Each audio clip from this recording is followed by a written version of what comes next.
السلام عليكم ورحمة الله. النهاردة هنعمل لكم قلقاس بالخضرة. طبعا القلقاس خضرة شتوية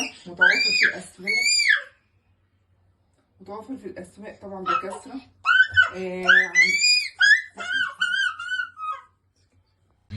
معانا القلقاس طبعا مغسول ومتصفي وغسلينه كويس، ومعانا خضرة اللي هي كزبرة خضرة، ومعانا توم. أول حاجة توم، هنحط التوم في الخلاط عشان نضربه.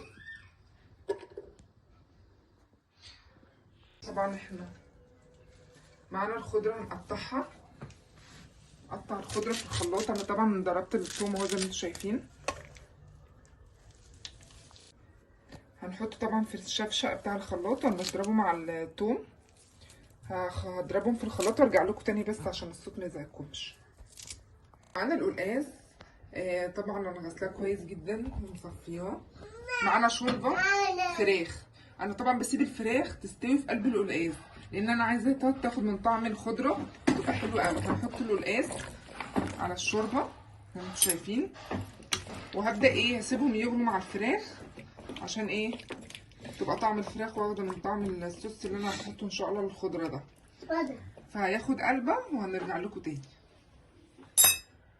معانا طبعا اهو ضربنا القلقاس في الخلاط زي ما انتم شايفين. عندنا بقى مصفى هنحط فيها. انا عايزه اصفي الخضره دي، هصفيها بالشكل ده. هنزل الميه العصير اللي نازل منه ده على القلقاس اللي انا حطاه مع الفراخ. هبدا اصفيه بالشكل ده. طبعا احنا عندنا قلقاس، ممكن تعملي القلقاس بالطريقه اللي انت تحبيها، في بالصلصه مع صلصه. بصين على الصوت يا جماعه. في قلقاس بالصلصه بيتعمل بالطماطم، بس انا ده احسن قلقاس، خفيف وجميل ما فيهوش اي حاجه. هتشوفوا دلوقتي انا مش حاطه غير الشوربه. طبعا لون الشوربه بقى لونها اخضر. وجربوا كده الفراخ تحطوها براحتكم، عايزين تشيلوا الفراخ بعد ما استوت تشيلوها، دي حاجه ترجع لكم انتوا يعني. فانا طبعا بصفي الميه، بحاول الخضره متبقاش فيها ميه خالص. طبعا اوعوا ترموا التفل، احنا محتاجين الخضره دي يعني. فاحنا نبدا نصفيها كويس كده. خلاص تمام كده زي ما انتم شايفين. هنعمل ايه بقى المرحله الجايه؟ طبعا نغطيها تقلب مع بعضها كده وتاخد تستوي في قلب بعضها. طبعا عندنا طاسه سخنه وده سمنه. طبعا ممكن تحطي زيت براحتك، بس طبعا السمنه بتخلي طعم القلقاس حلو قوي.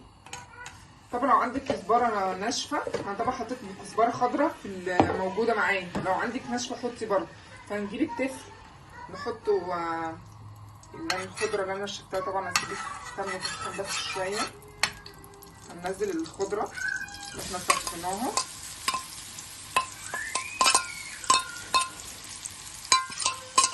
طبعا انا بحاول ان انا اعمل الخضره دي. في ناس بتحمره الاول، انا بحب احمره في الاخر زي طشه الملوخيه كده، تدي نفس حلو قوي وريحه حلوه جدا. يا ريت طريقتنا هتعجبكم. طبعا القلقاس بعد ما بتقطعيه ما بتغسلوش قبل ما تقطعيه، يعني قطعي الاول وقشريه وبعدين اغسليه عشان ما يضايقكيش في الغسيل، وتروحي ما تركنيهوش عشان بيعمل ماده مخاطيه كده بتضايق يعني. طبعا زي ما انتم شايفين كده هنبدا نحمر فيه.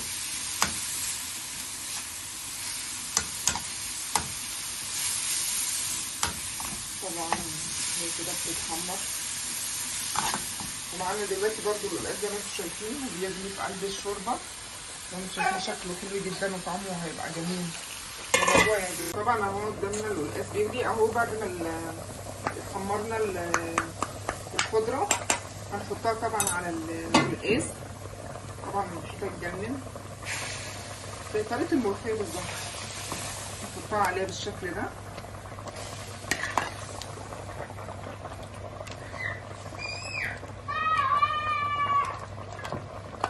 طبعا طبعا بتعملي جنبه بقى رز ابيض، رز بالشعريه، زي ما انت عايزه. طعمه بقى جميل قوي. هو بيقلب اهو خلاص كده في قلب بعضه بيغلي. ظبطي بقى ملحك. انا طبعا حاطه البهارات في الفراخ اهي، انا بحبها بالطريقه دي. انتوا شايفين طبعا هو القلقاس بيستوي، خليه يستوي كويس عشان ميبقاش ايه بيقعد تحت اسناني كده.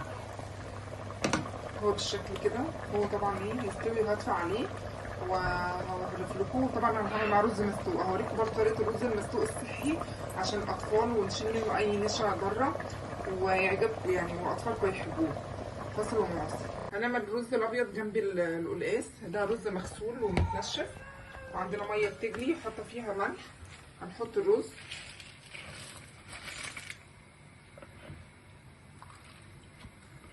لو انتوا شايفين هو الرز طبعا هسلقه زي المكرونه كده عشان انزل ايه بقى النشا اللي فيها واي حاجه مضره، وبيبقى خفيف. وبصوا كانكم بتاكلوا رز معمر كده، طعمه جميل قوي.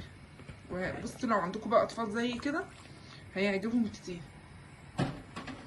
طبعا اهي الرز اهو، هنسيبه بقى يغلي غلوتين كده عشان كده ميته وينزل اي نشا، يعني اي نشا فيه عشان يبقى. واللي عايز يعمل دايت هيبقى حلو قوي ليه، لانك مش بتحط عليها اللي هي معلقه سمنه للناس اللي بتعمل نظام الكيتو، الدهون الصحيه يعني. هتحطي فيه معلقه سمنه بس. فاحنا هنشوف هنسلقه وان شاء الله هنرجع لكم بعد ما نسلقه. سلقنا الرز زي ما انتم شايفين، ورمينا الميه بتاعه السليق. فزي ما انتم شايفين كده بقى نص سوا، ما استواش سوا كامل على فكره. عندي حله سخنه هحط فيها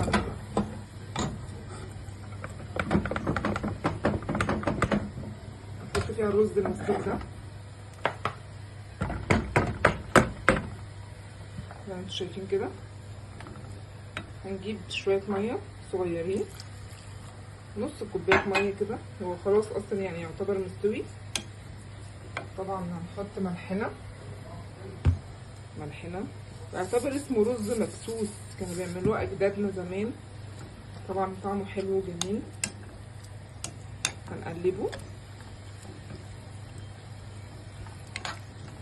هنقلب الملح فيه. هنجيب بقى ايه الخطوه اللي بعدها. عندي سمنه بلدي طبعا، يستحب ان هي تبقى بلدي، واللي ما عندوش طبعا يستبدلها بزيت زي ما انتوا عايزين يعني. احط معلقه حلوه كده وهقلبها في الرز. هي دي اللي هتطلع الطعم البلدي الجميل. قلبناهم هنوطي عليه. على الرز استوى معايا اهو وبقى ما شاء الله جميل، والقلقاس استوى. طبعا ما اقولكوش على الطعم، طبعا جربوه طبعا وقولوا لي في الكومنتات ايه رايكم فيه. شايفين اللون الاخضر؟ اللون الاخضر جميل. انتوا شايفين؟ بالهنا والشفا. يا رب تجربوه تقولوا لي ايه رايكم في الكومنتات. بالهنا والشفا. السلام عليكم ورحمه الله. استنونا في فيديو جديد ان شاء الله. السلام عليكم.